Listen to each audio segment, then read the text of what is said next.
Assalamualaikum warahmatullahi wabarakatuh. Waalaikumsalam warahmatullahi wabarakatuh. Salam kirim.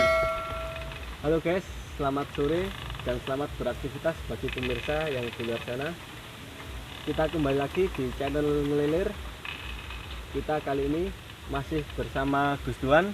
Kita lanjutkan di konten-konten sebelumnya. Halo Gus, assalamualaikum, apa kabar? Waalaikumsalam. Alhamdulillah saya sehat walafiat. Alhamdulillah. Pandungane panjenengan sedaya. Kita lanjutkan guys. Di konten sebelumnya kita telah membahas tentang spiritual dan kita dalamkan di situ. Kali ini kita masih bersama Gus Duan bincang-bincang di sore hari. Konten-konten yang menarik dari Ngelilir. Tentunya jangan lupa like, subscribe, komen, dan like-nya di video-video yang ada di channel Ngelilir, karena ada satu video lagi dari video yang ini akan ditentukan pemenang giveaway dengan hadiah 500.000 untuk 10 pemenang yang berbentuk pulsa. Oke, kita lanjutkan pertanyaan-pertanyaan yang akan kita ajukan untuk Gus Duan. Kita lanjut Gus ya, untuk pertanyaan yang pertama Gus. Gini Gus, kemarin kan kita dengar dari cerita-cerita Gus Duan. Gus Duan ini memiliki beberapa murid yang mengikuti laku spiritual Gus. Nah di situ yang saya ikuti, murid-murid panjenengan ini sedanten hampir semua niki bertemu atau ditemui oleh Rasulullah Gus.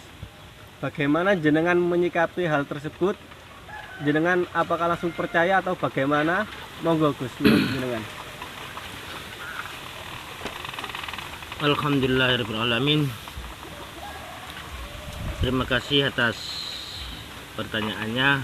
Kali ini mudah-mudahan pertanyaan-pertanyaan yang akan panjenengan sampaikan di sore ini, mudah-mudahan saya bisa menjawab sesuai dengan kaidah-kaidah yang telah ditentukan, bahwa insya Allah ini akan bermanfaat kepada kita semua dan umumnya bermanfaat kepada pemirsa yang ada di luar sana.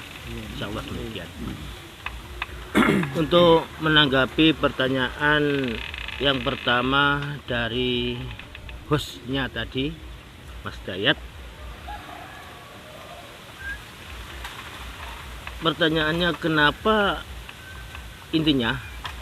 Gus Duan langsung begitu percaya terhadap jawaban murid-muridnya ketika pernah ditemui oleh Rasulullah.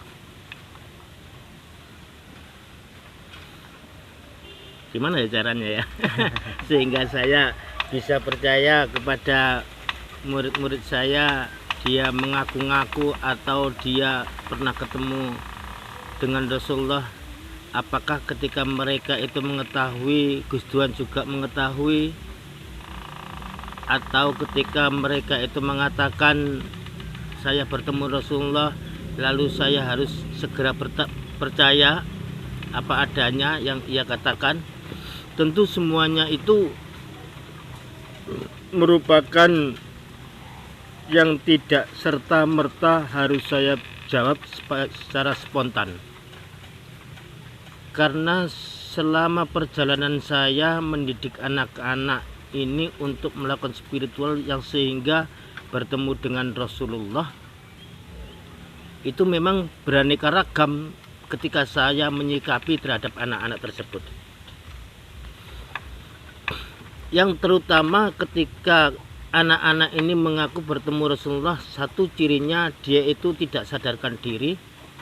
Bahkan kalau ketika bertemu Rasulullah itu menangisnya sejadi-jadinya. Ciri pertama. Dan ciri yang kedua yang sering saya lakukan terhadap anak-anak saya ketika mengaku bertemu dengan Rasulullah,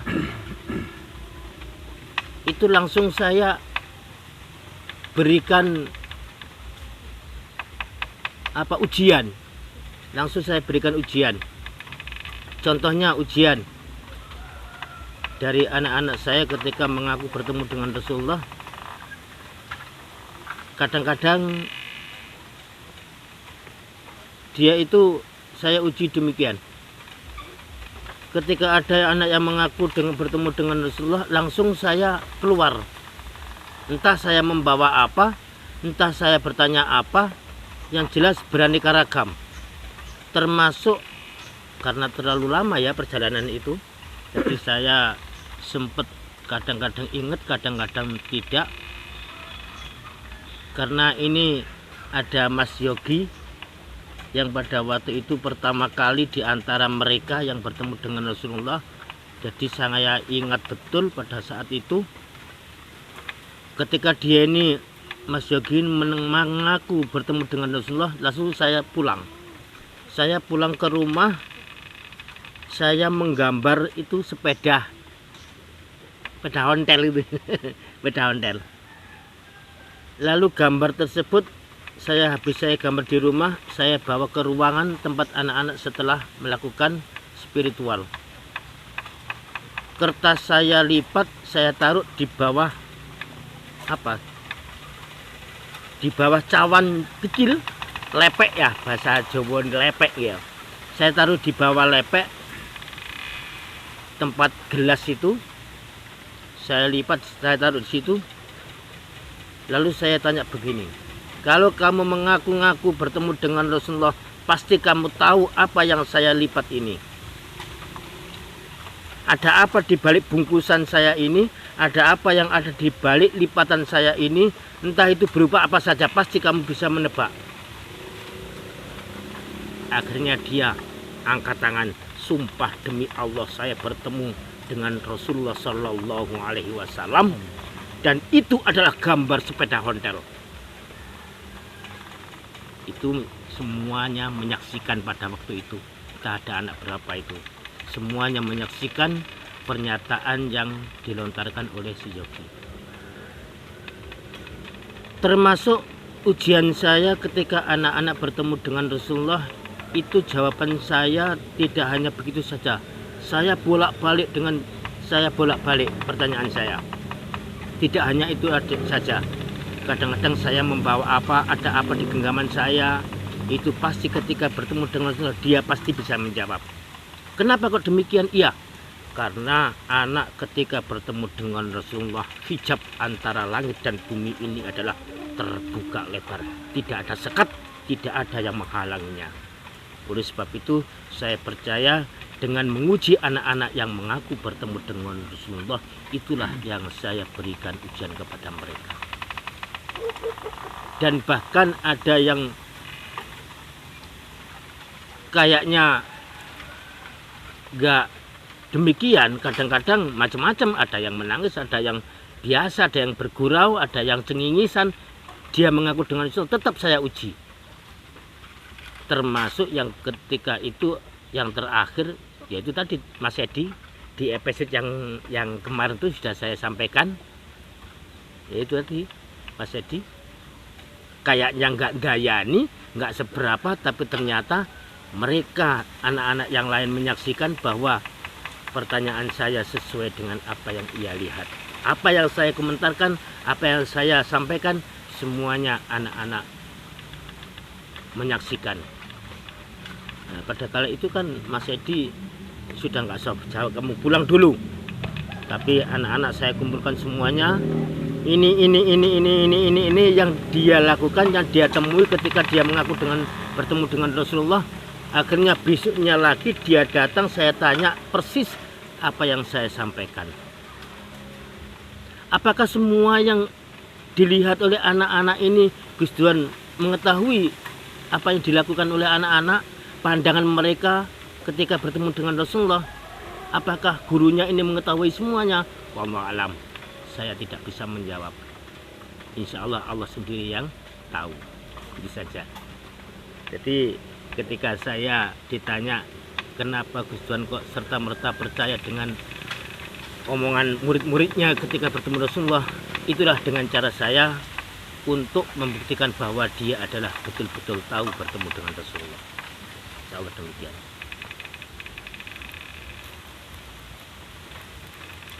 Ya Gus, tanya yang kedua. Episode sebelumnya Gus Duan bisa mempengaruhi murid-muridnya sehingga bisa ini dan itu, termasuk melihat surga dan neraka. Saya kok masih janggal. Mohon penjelasannya lebih real gitu. Gimana? Monggo. Jadi ketika saya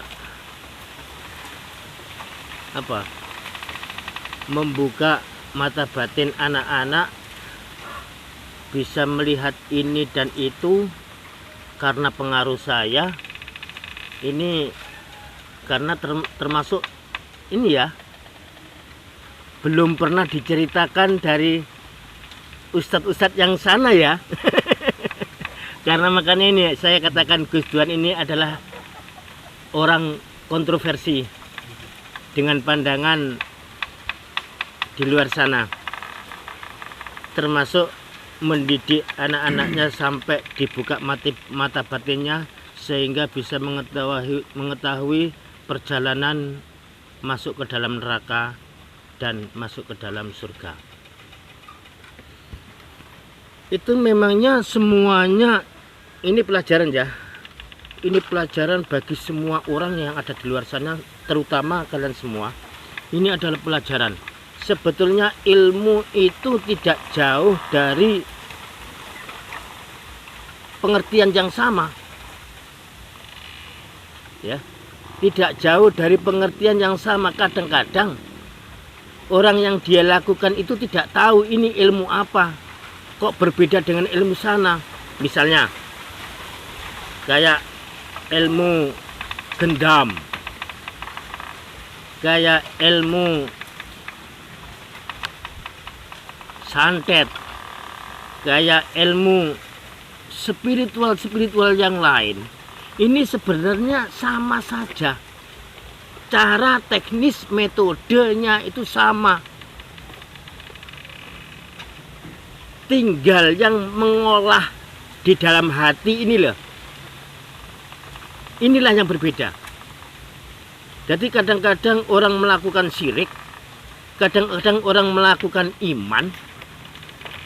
Itu kita tidak bisa membedakan antara dia itu melakukan iman dan orang itu melakukan syirik, itu bedanya sangat tipis. Contoh, ketika sampean misalnya ada orang pergi ke Mekah, ada orang pergi ke Mekah untuk apa? Berziarah ke makam Rasulullah Shallallahu Alaihi Wasallam. Dan di situ melakukan termasuk syarat rukunnya haji, mencium, mengelilingi batu. Bangunan kan batu itu. Termasuk mencium Hajar Aswad. Itu kamu mengatakan dia beriman. Dia yakin, dia beribadah. Lalu bedanya apa dengan orang yang menyembah batu berupa arca, patung? Itu kamu mengatakan musyrik. Apa bedanya? Kan sama-sama menyembah batu kelihatannya. Dingklak sujud ning ngarepe batu, bangunan spiritual Mbah Ibrahim. Itu kan kelihatannya gak jauh beda.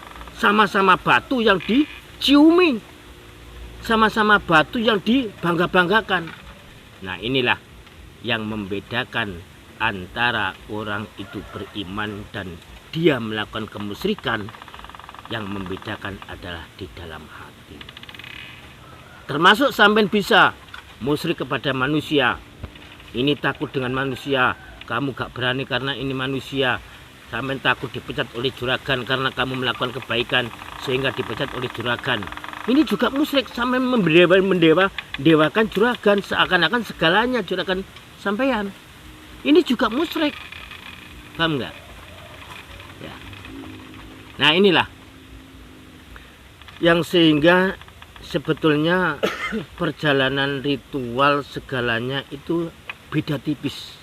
Ya, beda tipis antara orang yang bisa mengelabui, bisa begini, bisa begitu, termasuk ini suatu cerita ya. Pernah istri saya itu ditelepon oleh apa? Biasanya nge-HP bocah-bocah ini loh.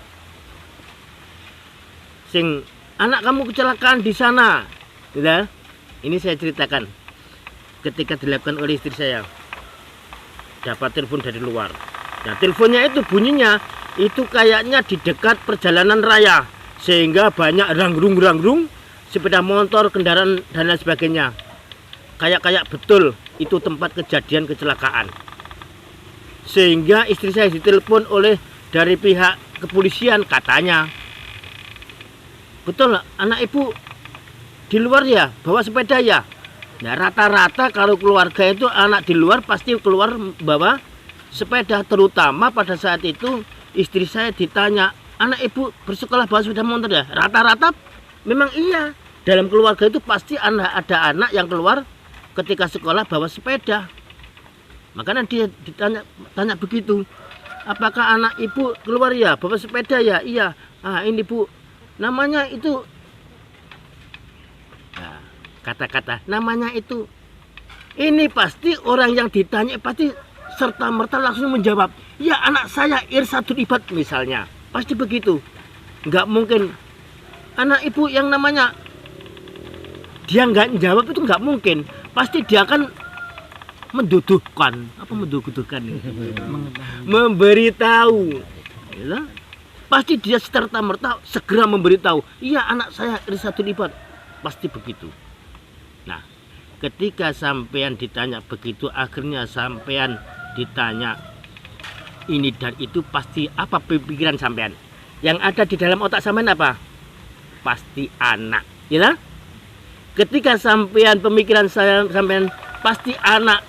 Apakah anak saya kecelakaan, kakinya patah atau kakinya patah atau kepalanya yang pecah?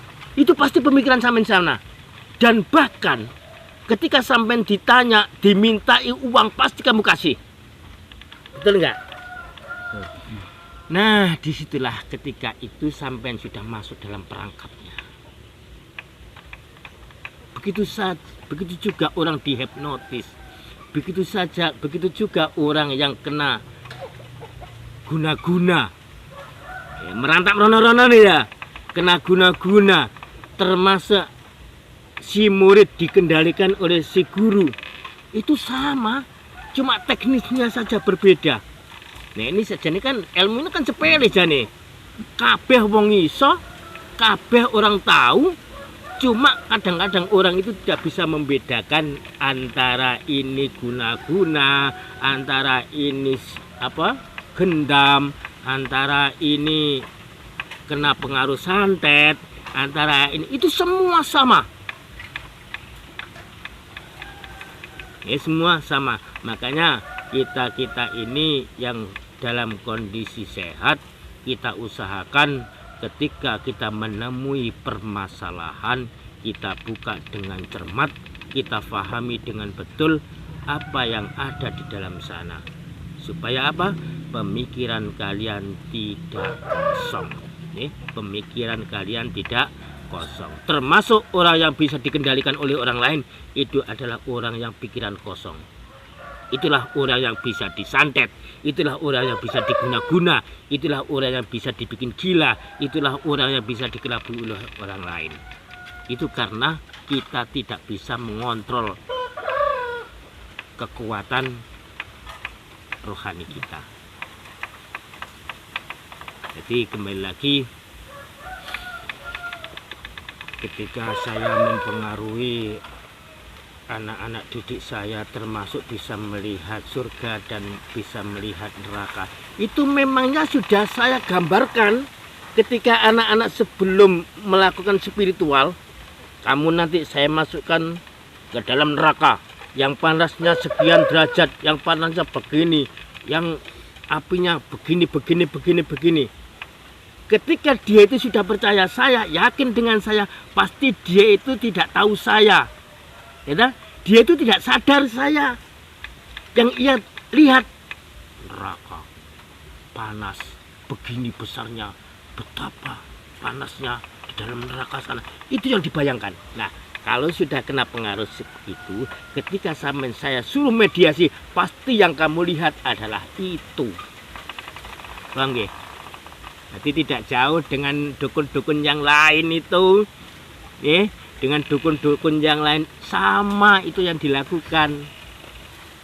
Jadi makanya sampai niku gak perlu yakin karo dukun nggih.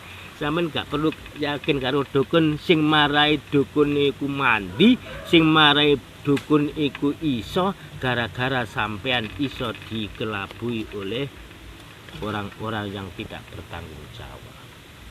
Jadi gak ono dukun laris, dukun payu, dukun hebat iki mboten enten. Nggih, mboten enten. Lha kok lek ono dukun lho, rawame saking akeh makelar. Pun kula blesaken pindah. Kula buka blak-blakan. Krana dukun niku rame, krana dukun niku iso mandi, krana sang bukan mandini tapi kakean makelar. Kurang jembarne, kurang blak maneh. Misale sampai nome gondek, sampai nome Mojowarno, sampai nole ome cukir, yat turung nek ana wong kena ngene-ngene ya, omongno ya, Mbah Duan. Kayak nomor teleponku pasti dijamin. Sampai bagian Mojowarno, nek ana wong bagian Mojowarno ya. Ana kena apa-apa, kesurupan, kesantet, tidak guna-guna, omongno Mbah Duan. Oh, nggih. Sama ngono wong gondek. Jadi setiap wilayah itu sudah ada channelnya Mbah Duan misalnya. Itu karena dia itu menjadi laris pun ngoten mawon pun dawa mungkin mendak muring-muring sing kono. Insyaallah demikian. Blak-blakan mawon kula buka ngeten niki pun gak kedengaling-aling kersane. Oh iya kok pinter wong iki. Enggak pinter iki mak kira-kira. Soalnya kula pun blenger dinen ngoten niku. Nggih, pun blenger, tapi aku mau lagi. Tak oleh. Biyen yo gak tau lah. Insyaallah demikian. Oh nggih, ya Gus. Saya ini termasuk anak yang bodoh pemikiran dalam berbagai hal, termasuk ketika sekolah sering nggak naik kelas. Apa betul? Nggih.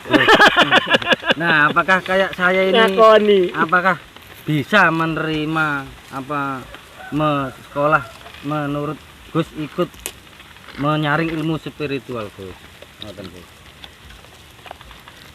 Jadi sampean gini niku ingin bertanya, saya ini pelajaran formal, saya ini lemot ini. Iya. Pendidikan sekolah gak tahu jarang munggah. Iya. Terus sampean kok nyedek kula ngeten niki apa iso sampean mulangi ilmu spiritual ngoten ta? Iya, betul, Gus.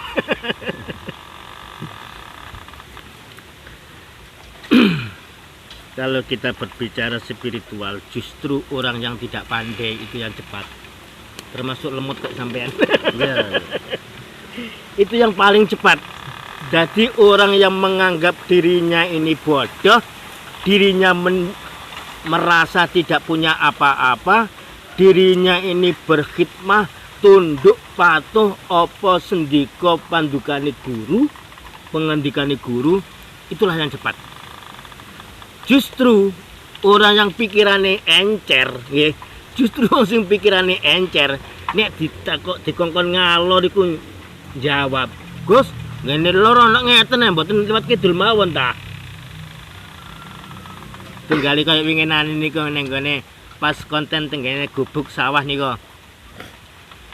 Kok dangu sawiritane kok kudu 4.444, kira-kira digawe 500 ini mboten saged ta. Itulah orang pandai. Kakean KCC. Napa KCC niku? Kakean cocot. Makanya saya manfaatkan betul bagi anak-anak yang pemikirannya encer, saya fungsikan betul, termasuk kena dimanfaatno. Begitu juga anak-anak yang pikirannya kendo utawa lemot bahasane saiki. Itu juga bisa saya manfaatkan. Saya manfaatkan supaya dia itu betul-betul berkhidmat kepada saya. Inilah murid teladan, gak kakean ini dan itu. Cici. Jadi insya Allah kalau sampean tanya begitu tidak ada hubungannya antara orang yang cerdas dan orang yang pikirannya kendu, itu tidak ada. Tinggal bagaimana dia itu menyikapi seorang guru, percaya atau tidak, ragu-ragu atau masih bimbang, disitulah letak cepat dan tidaknya. Insya Allah demikian.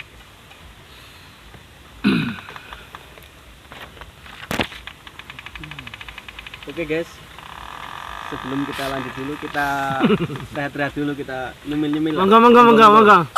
Dirilekkan dulu. Monggo. Monggo. Mas, rokok-rokokan di sini rokok mau. Ini rokok-rokokan di sini. Korek.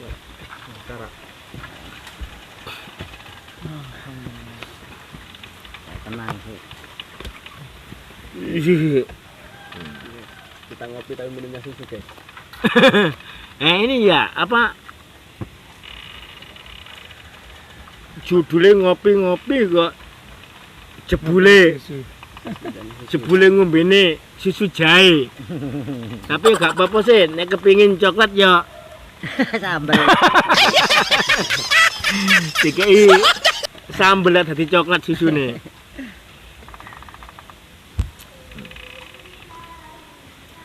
Tapi mungkin ada pertanyaan lagi dari teman-teman ini.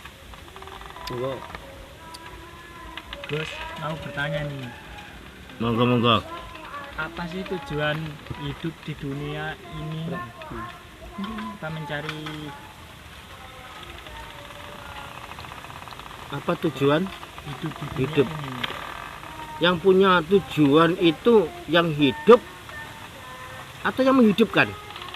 Yang hidup. Yang hidup kan tidak punya prediksi. Yang dihidupkan tidak tahu arah kemana, kenapa saya dihidupkan. Jadi intinya pertanyaannya mungkin kenapa sih saya ini dihidupkan dan untuk apa tujuan saya hidupkan gitu ya. Kalau pertanyaannya tujuannya apa manusia nggih. Kadang-kadang soalnya makhluk itu akeh, ono pitik, ono sapi, ono menungso. Apa sih tujuan hidup manusia itu? Ada dua jawaban. Ada kalanya hidup untuk makan atau makan untuk hidup. Tentu kalau jawabannya hidup untuk makan, itu tidak jauh dengan sapi dan kerbau, kambing. Itu melulu hidupnya untuk makan. Nek wis makan lemu dibeleh dipangan menungso. Itu kalau tujuan hidup untuk makan. Akan tetapi kalau dibalik, kalau makan hanya sekedar untuk hidup, inilah yang dilakukan oleh manusia. Jadi kita hidup ini makannya hanya sebatas kebutuhan. Makanya di situ ada perintah kulu wasrobu wala tusrifu. Makan dan minumlah, akan tetapi jangan berlebih-lebihan. Itu kalau tujuan manusia makannya hanya sekedar untuk hidup. Tapi rata-rata manusia sekarang ini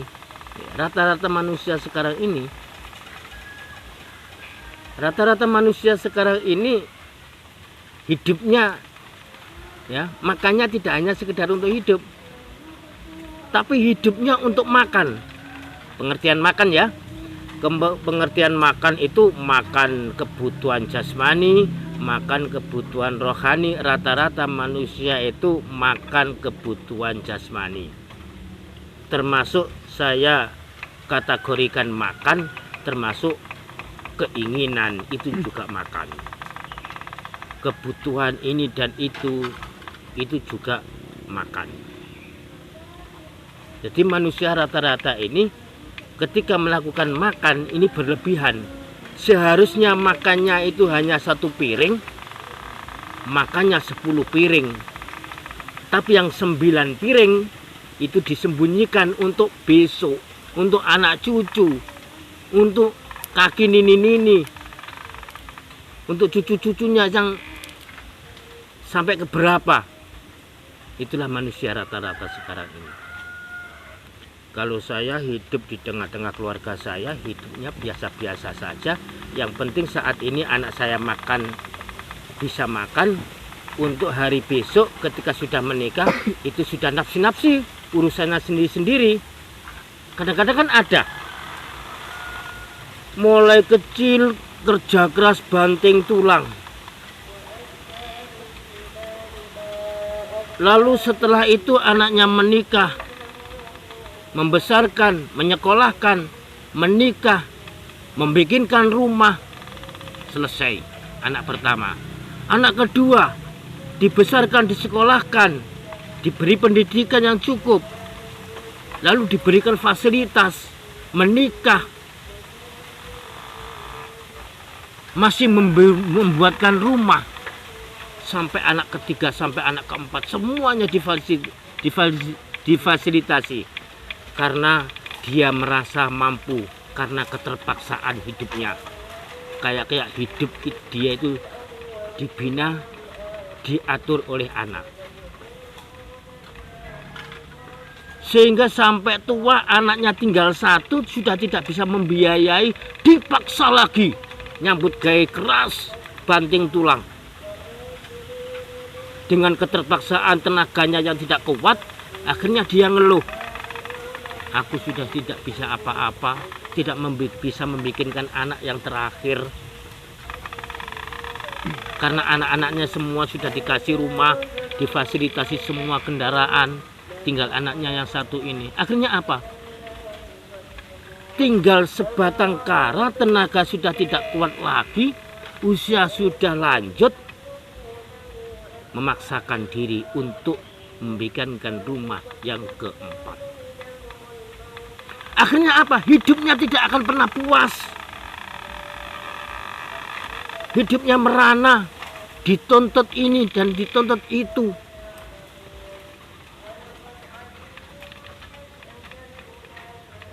Akhirnya apa? Ketika tua sudah tidak punya apa-apa, harta benda sudah tidak ada, nggak punya apa-apa. Apakah anak-anak yang dulu dibesarkan, disekolahkan, diberi pendidikan yang cukup, difasilitasi segalanya, itu apakah merawat orang tuanya yang dulunya mengira-ngirakan, memfasilitasi? Belum tentu. Belum tentu, karena orang tuanya sudah tidak punya aji lagi. Ya boleh-boleh saja memberikan segalanya untuk anak, boleh-boleh saja.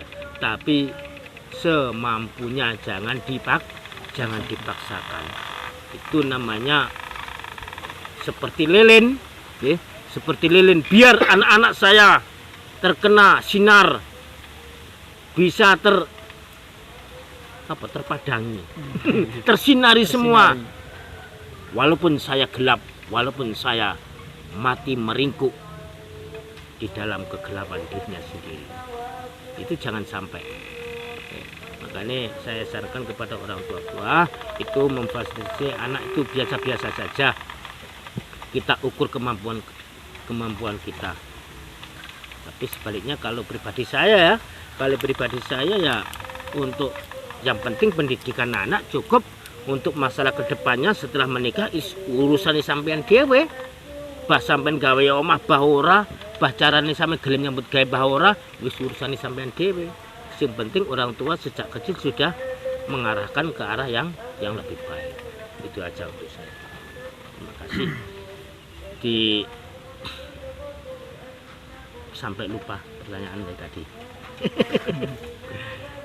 Ya itu tadilah jawaban saya untuk mengenai orang hidup ini, jangan untuk makan, tapi makan hanya sekedar untuk menunjang kehidupan.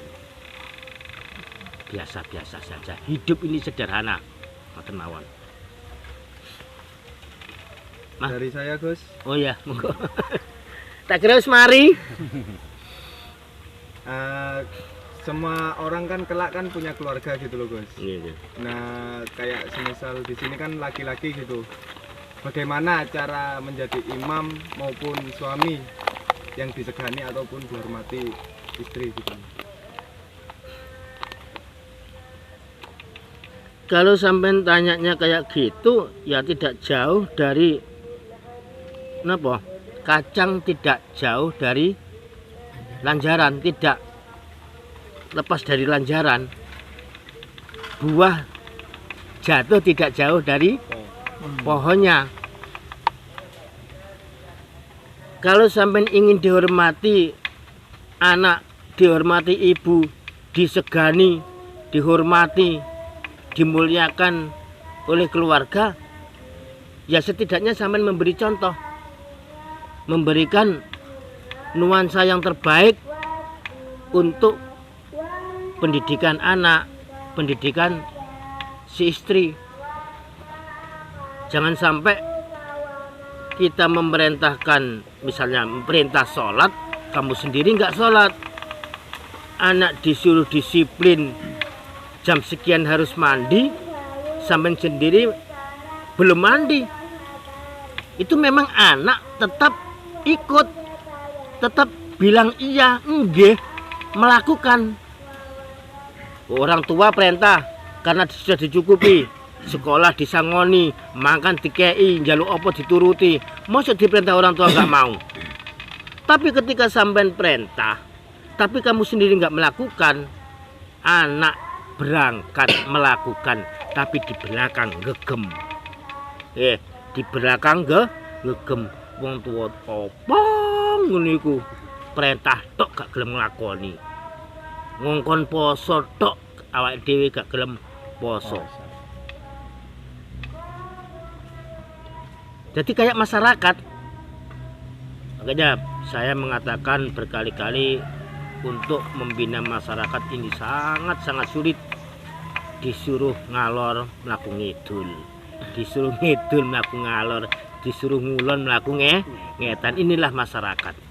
Lain dengan ketika kita membina di sekolahan, kon ngalor-ngalor kabeh, kalau sing mlaku ngidul. Nang ngene pondok dikongkon ngene, rene kabeh. Ngene militer dipecut situ, Melayu kabeh. Tapi kalau masyarakat jangan bermimpi ketika sampean mengarahkan masyarakat ngaloro.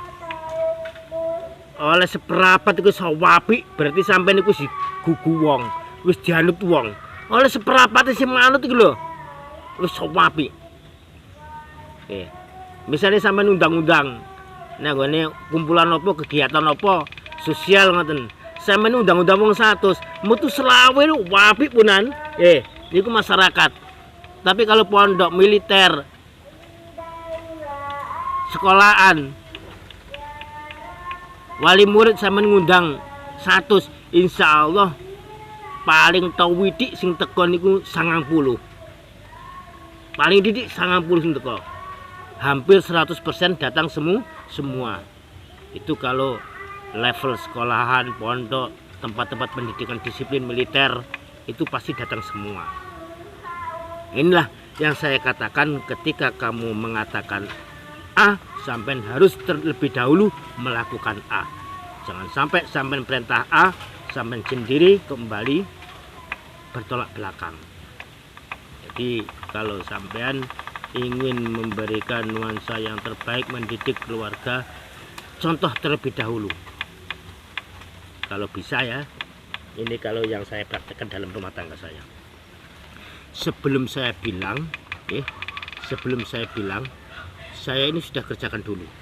Misalnya, ono sandal nggo ngarep lawang. Kan biasa kan ya? Lawang digawe keluar masuk. Ini kalau ada sendal di pas di tengah-tengah pintu, ini saya sampingkan, saya taruh di samping.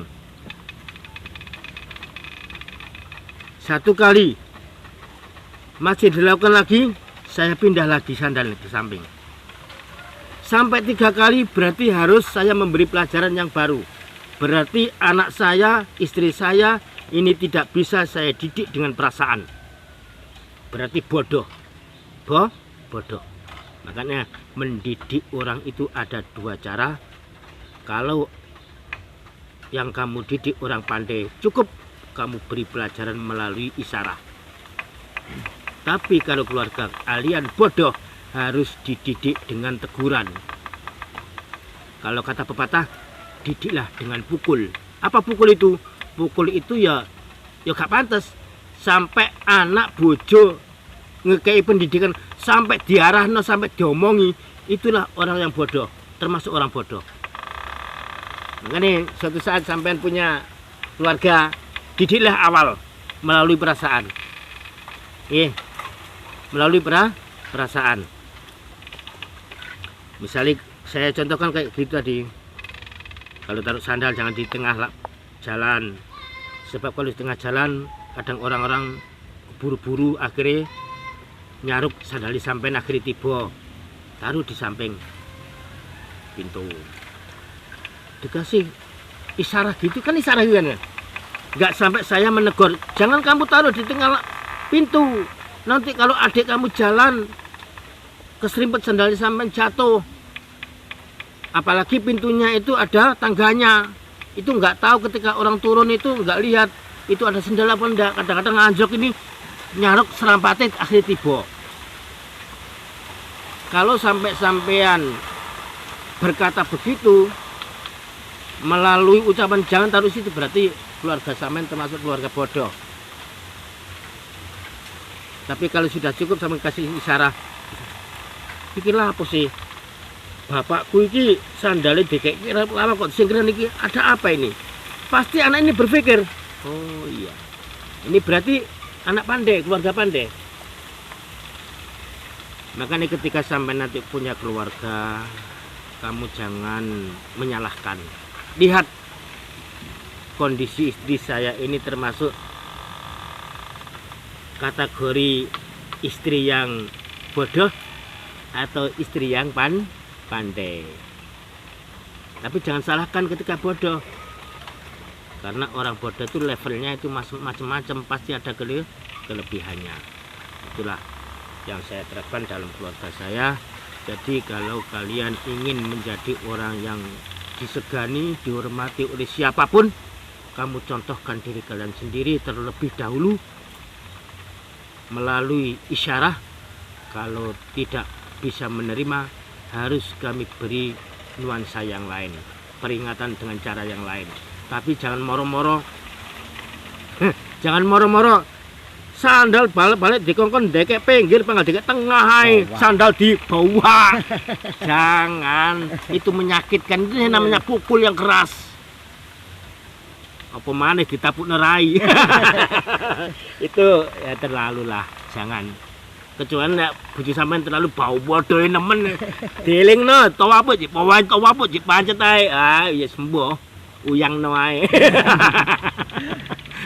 Apa duyangno iki? Digadekno. Ben, insyaallah sekian jawaban saya. Kita beri contoh kepada orang lain, insyaallah kamu akan dihormati. Berarti Nah, itu kalau Menjadi imam yang baik itu bukan berarti kayak ahli apa? Ahli sholat, antar agama itu enggak ya Gus ya? Ya terutama sih dalam agama, iya. Tapi kan kita tidak lepas dari sosial. Kalau kita melakukan dengan secara agama saja, melulu agama. Sebenarnya semuanya itu agama sih. Cuma kita salah persepsi, salah tafsir. Kamu kira mendidik anak ini bukan agama, ya? Kamu memberikan cara makan yang baik, kayaknya sosial saja. Kamu mengarahkan anak kayak sosial biasa saja. Ini semuanya agama. Semuanya ada dicontohkan oleh Rasulullah SAW. Semuanya ada contohnya. Cuman kadang-kadang orang itu salah persepsi, salah anggapan, dianggap itu budaya biasa saja. Tapi insya Allah yang terbaik adalah mengajarkan anak dengan dasar agama.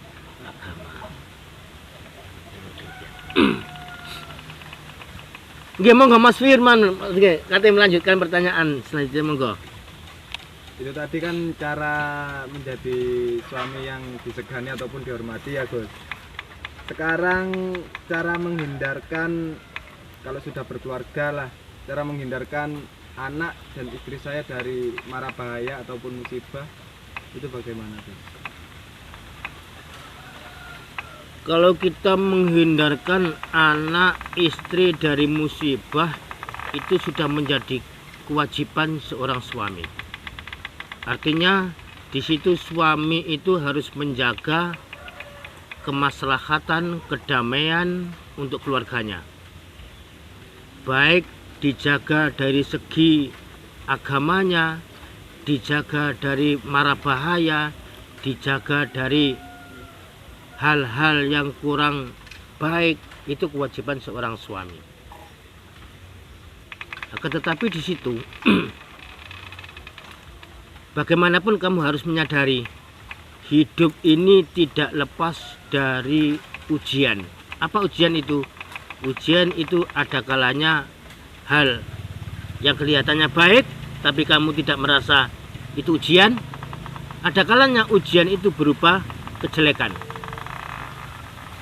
Mungkin yang saya menanyakan, bagaimana caranya kita ini keluarga keluar dari mara bahaya musibah itu. Mungkin pemikiran sampean niku pokoknya barang segak enak-enak niku. Misale tiba, misale difitnah wong, misale wis pokoknya gak enak-enak lah. Itu sampean anggap itu mara bahaya musibah. Tapi kita harus berpikir yang lebih jauh lagi, memahami tentang ujian. Karena Allah menguji seorang hamba ini tidak hanya berupa kesedihan, tidak hanya berupa ketidakenakan, tapi Allah banyak diuji dari kejelekan, mara bahaya. Tidak sedikit Allah menguji manusia karena keterlenaan. Artinya Allah banyak menguji lewat kelebihan, kemampuan, kekayaan, itu banyak terlena. Makanya di situ dikatakan dalam surah Ar-Rahman ada berapa itu kalimat fabi ayyi ala rabbikum tukadziban. Nikmat manakah yang masih kamu kufuri? Di situ artinya ketika Allah sudah memberikan, kamu anggap kurang. Allah sudah melebihkan sampai menganggap masih itu kurang, bahkan tidak mensyukuri. Itulah sudah menjadi watak manusia. Ketika diberikan enak tidak merasa, ketika diberi tidak enak semakin membuat dosa. Makanya di situ saya belajar kembali lagi kepada contoh saya itu punya anak yang ketiga. Itu kenapa saya kasih nama Ni'amul Balia. Ni'am itu artinya nikmat, dan balia itu artinya musibah. Kenapa nikmat saya anggap musibah? Itu niatan saya, doa saya. Mudah-mudahan semua musibah, mara bahaya ini saya anggap sebagai nikmat. Kenapa begitu? Itu pelajaran saya. Saya belajar di situ. Karena kala itu, ini cerita sedikit ya. Karena kala itu saya mendapat ujian ketika hamilnya anak saya yang ketiga itu, bertubi-tubi saya diuji oleh Allah. Ini saya merasa diuji karena merasa nggak enak. Ini berarti saya setingkat dengan sampean. Setingkat bahwa yang nggak enak itu merasa saya diuji, dibenci dan lain sebagainya. Itu saya akui lah. Ya, saya akui. Barang nggak enak itu kayak memang itu ujian. Kala itu beberapa bulan kehamilan anak saya yang ketiga itu saya bertubi-tubi diuji oleh Allah. Termasuk anak dan istri saya, semuanya dalam satu keluarga ini masuk rumah sakit, termasuk mertua saya. Hanya beberapa bulan masuk rumah sakit. Bahkan yang paling banyak menghilangkan harta saya ngomong dunia itu sampai yang namanya Mas Ibad, kecilnya Mas Ibad, masa TK-nya itu sampai saya jualkan sapi. Itu bukan sapi saya sendiri, sapinya saudara saya. Tapi alhamdulillah sampai sekarang nggak boleh nyaur. Ya, sampai sekarang saya nggak boleh nyaur. Kala itu sampai sekarang nggak beli nyawa. Nah, semuanya bertubi-tubi, saya merasa terbebani, saya merasa resah, saya merasa diuji yang hebat oleh Allah. Nah, ketika anak lahir saya ini, yang ketiga ini saya lahir, nanti saya beri nama Ni'amul Balia. Artinya saya anggap semua bahaya, semua musibah ini saya anggap berusaha saya anggap sebagai nikmat. Inilah yang mengingatkan saya sehingga saya bisa tidak terlena karena banyak ujian yang diberikan Allah kepada saya. Insya Allah demikian. Apakah masih ada pertanyaan lagi? Sudah cukup. Monggo, yang lain.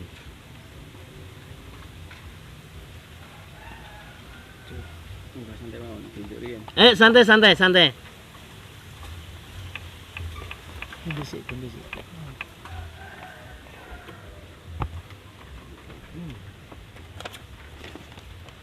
Kacang. Oh, monggo kalau sambil niku lho. Monggo. Niki ping. Nggih. Ini kok sampean jek niku. Oh, nggih. Niki.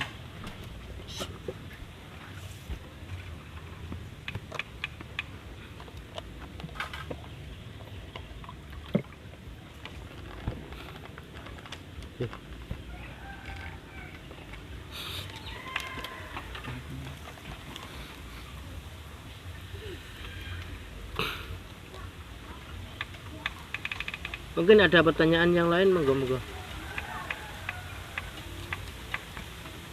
Cak. Pertanyaannya. Oh, itu pemirsa, waktunya terlalu malam, mungkin masih ada pertanyaan. Tapi masih disentrong srengenge, guys. Tenang saja, guys. Ini masih jauh, guys. Ya, Gus. Monggo. Gus, apa tujuan orang hidup di dunia ini? Tujuan orang hidup Di dunia. Kayaknya Di dunia. sudah pertanyaannya. Sudah. Kayaknya sudah. Oh, sudah.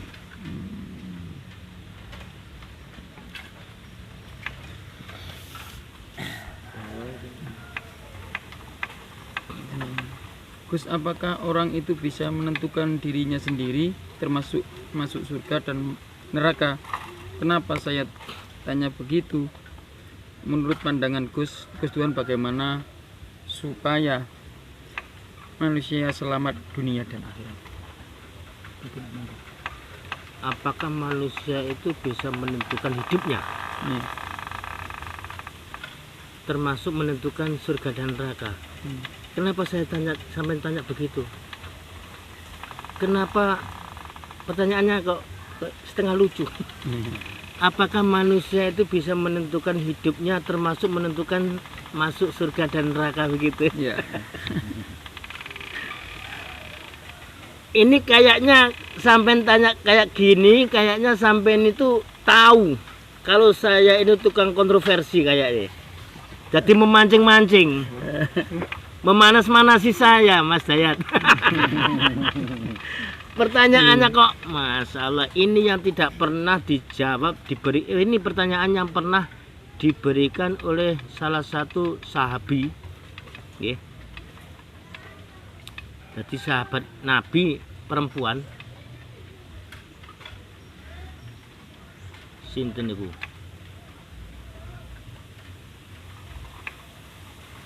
Lupa saya namanya. Pokoknya dia itu seorang janda. Dia itu seorang janda. Lalu banyak orang yang ingin meminang karena kesolehannya, karena cantiknya, karena kedermawanannya, karena hartanya. Lebihlah dia itu.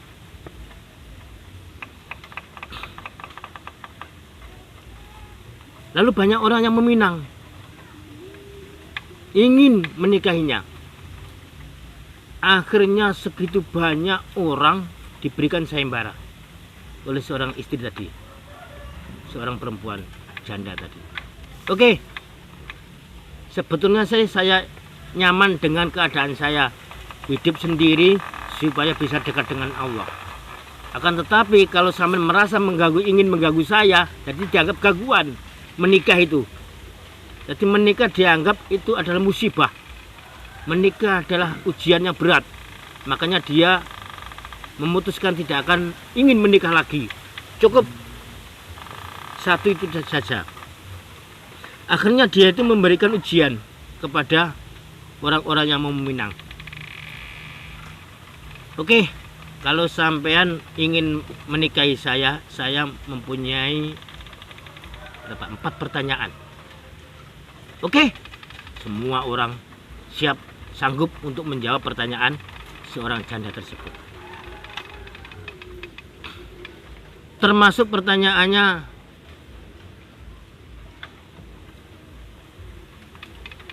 saya nanti di akhirat masuk neraka atau saya masuk surga? Pertanyaan yang kedua,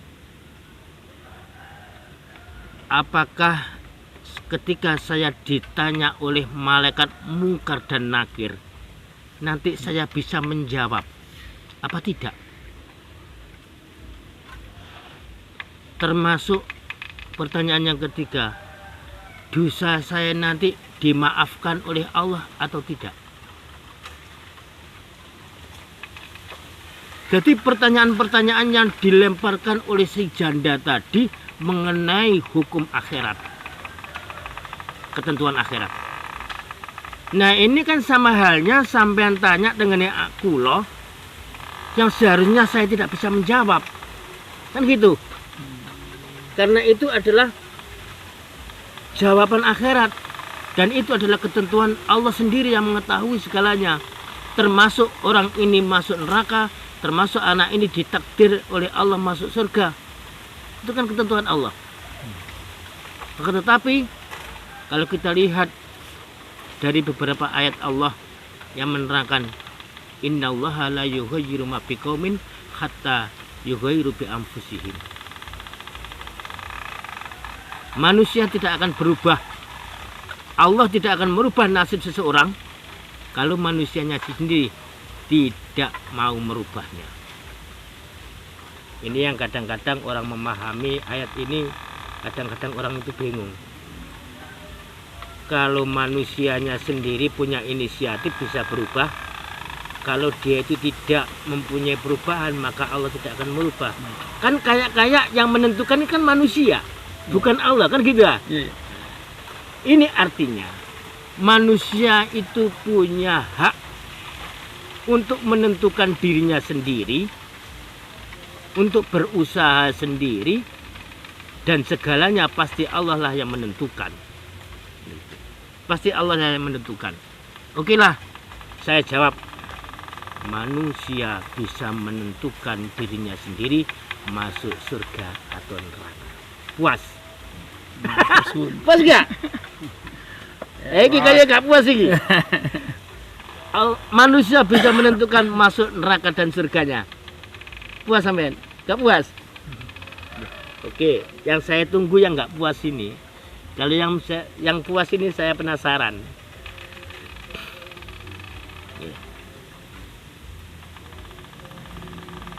Ketika manusia menentukan dirinya sendiri masuk neraka dan masuk surga, berarti manusia ini punya usaha.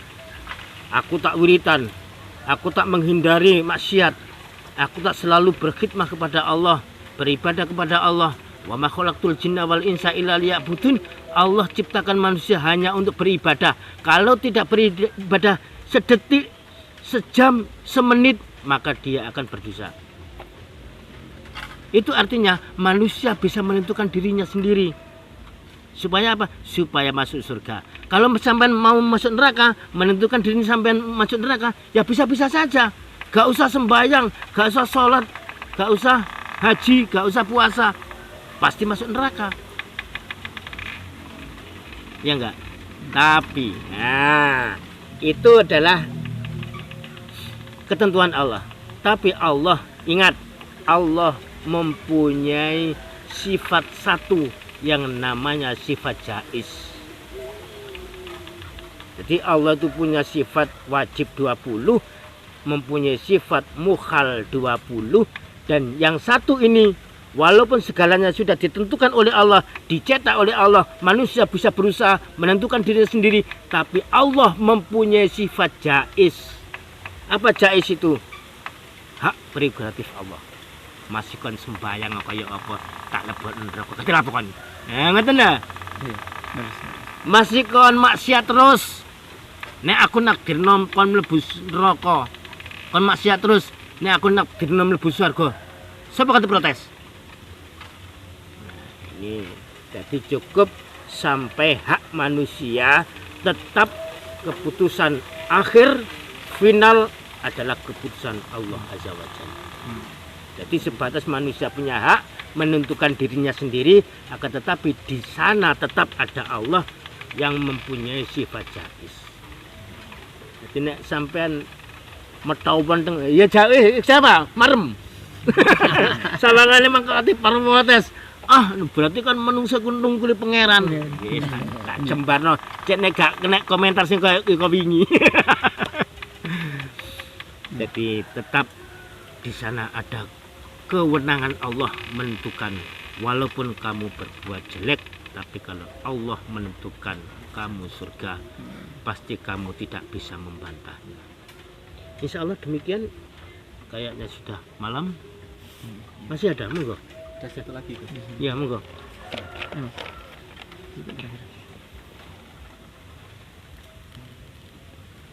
Menurut pandangan Gus Duan, bagaimana supaya manusia selamat dunia dan akhirat? Monggo Gus. Kalau menurut saya sendiri, supaya manusia itu selamat dunia dan akhirat, maka kita ini selalu ingat untuk apa saya diciptakan dan siapa yang menciptakan. Itu saja, simpel. Artinya kita harus selalu zikir. Jadi keselamatan seseorang itu harus berzikir. Apa zikir itu? Zikir itu ingat. Ingat siapa? Ingat yang menciptakan, dan ingat untuk apa saya diciptakan. Tidak lain illa liya'budun, hanya untuk menyembah Sang Pencipta. Itu saja. Coba urean, kalau diuraikan bagaimana cara kita menyembah Allah, itu relatif. Berbagai macam bentuk aktivitas kita harus kembalikan kepada ibadah, termasuk kita jagung-jagungan semacam ini, termasuk kita aktivitas bekerja, termasuk kita bersama keluarga, termasuk kita bertemu dengan atasan kita.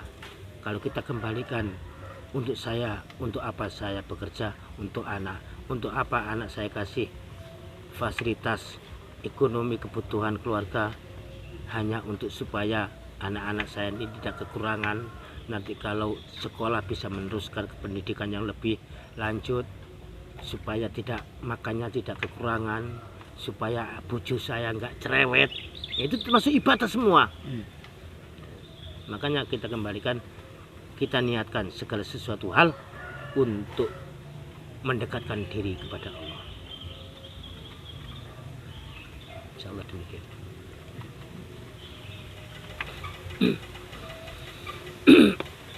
Oke guys, mungkin ngobrol bersama Gus Duan kali ini kita akhiri dulu, kita lanjut di konten selanjutnya. Dan jangan lupa, saya ingatkan lagi, tetap ikuti terus channel Ngalir. Jangan lupa like, komen, dan share-nya ke semua temanmu.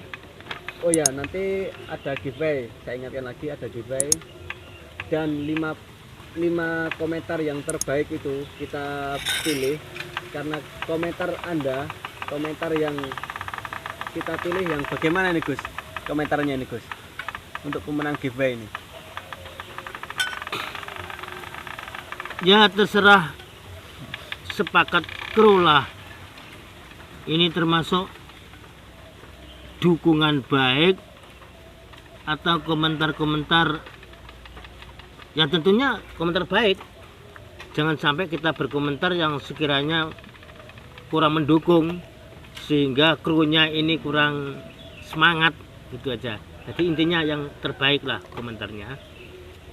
Oke guys, jadi kalian bisa komentar di channel Ngelilir dengan komentar yang sekreatif mungkin, yang Baik bisa itu menjadikan kritik, mendukung komentarnya, mendukung channel dengan Ngelilir, majunya majunya Ngelilir, bisa karena komentar kalian menjadi pemenang dari 10 pemenang. Oke, terima kasih. Saya Samsulda dan kawan-kawan sahabat Ngelilir bersama Gus Duan. Kita akhiri dulu. Assalamualaikum warahmatullahi wabarakatuh. Waalaikumsalam warahmatullahi wabarakatuh. Wabarakatuh. Salam Ngelilir.